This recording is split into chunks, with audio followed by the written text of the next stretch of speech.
Russia's leader recently rejected the idea of an interim truce in Ukraine, but he wants to maintain his relationship with President Trump. As recently as January, President Vladimir Putin of Russia emphatically rejected the idea of a temporary ceasefire in Ukraine. But after a month in which President Trump turned American foreign policy on its head and Russian forces made progress in a key battle, the Kremlin now appears keen at least to entertain the 30-day ceasefire proposal made by Ukraine and the United States on Tuesday. Dmitry S. Peskov, Mr. Putin's spokesman, told reporters on Wednesday that the Kremlin was carefully studying the outcome of Tuesday's talks between the United States and Ukraine and their call for a month-long ceasefire. He said he expected the United States to inform Russia in the coming days of the details of the negotiations that took place and the understandings that were reached. He raised the possibility of another phone call between Mr. Putin and Mr. Trump, signaling that the Kremlin saw the ceasefire proposal as just a part of a broader flurry of diplomacy.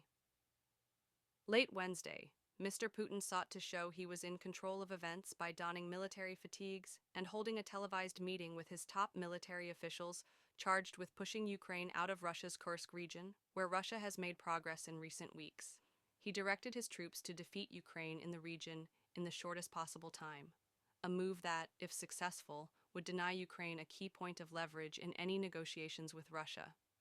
Mr. Putin has seen a dizzying reversal in his geopolitical fortunes over the last month as Mr. Trump realigned American foreign policy in Russia's favor, antagonized U.S. allies, and excoriated President Volodymyr Zelensky of Ukraine at the White House. But the emergence of a joint ceasefire proposal from the United States and Ukraine complicates things for Mr. Putin. It deepens the tension between his desires for a far-reaching victory in Ukraine and for close ties with Mr. Trump.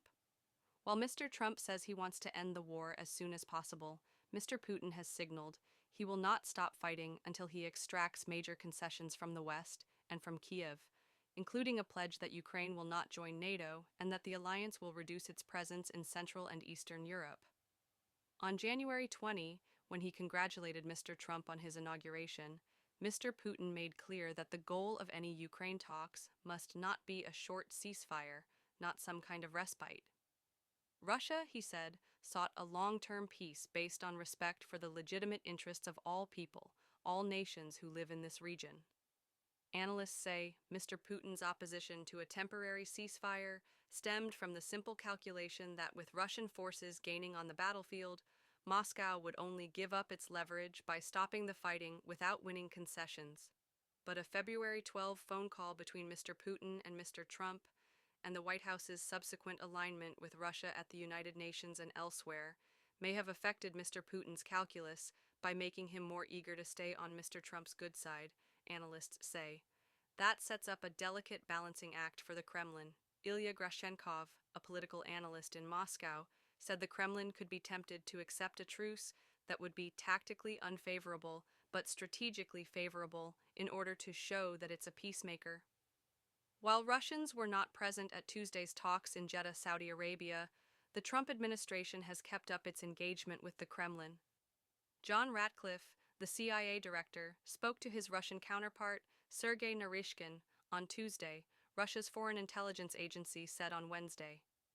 Steve Witkoff, the envoy for Mr. Trump, who met with Mr. Putin for several hours last month, plans to return to Russia in the coming days, according to two people familiar with the matter, who requested anonymity to discuss internal plans. Mr. Trump on Tuesday said that he thought he would speak with Mr. Putin this week, and he told reporters at the White House on Wednesday that his negotiators were en route. People are going to Russia right now as we speak, Mr. Trump said during a meeting with Ireland's Prime Minister, and hopefully we can get a ceasefire from Russia. In a sign of Moscow's continuing charm offensive directed at the Trump camp, Russia's foreign ministry released a 90-minute interview on Wednesday that the foreign minister, Sergei V. Lavrov, gave to three American video bloggers, including the former Fox News personality Andrew Napolitano. Mr. Lavrov, speaking English, praised the Trump administration for reversing the Democrats' departure from Christian values and said Russia was ready for the normal relations that the United States was offering. It certainly is not impossible that the Russians would accept this, Samuel Sharap, a Russia analyst at the Rand Corporation, said of the 30-day offer. not because they want an unconditional temporary ceasefire, but because they now have a stake in relations with Washington. Mr. Putin's calculus could also be affected by Russia's progress in recent days in pushing Ukrainian troops out of Kursk, the Russian border region, where Ukraine occupied several hundred square miles of territory in a surprise incursion last August. Mr. Zelensky had said he planned to use that land as a bargaining chip in future talks, but the Kremlin signaled that it would refuse to negotiate so long as Ukraine held the territory. With the Kursk region mostly back in Russian hands, Mr. Putin no longer risks losing face by agreeing to a ceasefire that would leave Ukraine in control of an area of Russian territory, said Sergei Markov, a pro-Kremlin political analyst in Moscow. A further incentive to agree, Mr. Markov said, was to make sure that Russia doesn't look like a war maniac in the eyes of non-Western countries that have avoided imposing sanctions on Moscow. But, he said, he expected Mr. Putin to insist on preconditions, such as a halt on weapons supplies to Ukraine for the duration of the ceasefire. Russia will very likely say, yes, but, Mr. Markov said in a phone interview.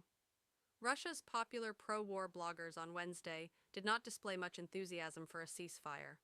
Some of them expressed concern that a truce could eventually lead to a broader deal with the United States that, in their view, would betray the original goals of the war and eventually lead to a Russian withdrawal from Ukraine. One blogger, who goes by the name Alex Parker Returns, argued in a post on Wednesday that a peace deal would allow Ukraine to get off easily and get ready for the next round,